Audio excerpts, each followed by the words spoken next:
High friends welcome to my channel. आज के जाচ্ছি আমি বর্ধমান। তো স্ট্যান্ডে দাঁড়িয়ে আছি অটোতে।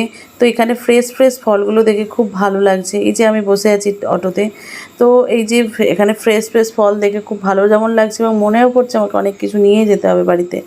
তো বর্ধমান যাচ্ছি, বর্ধমানে গিয়ে কিছু শ্যুট করতে পারিনি কারণ ভীষণ রোদ গরমে আমি প্রচণ্ড অসুস্থ হয়ে যাই।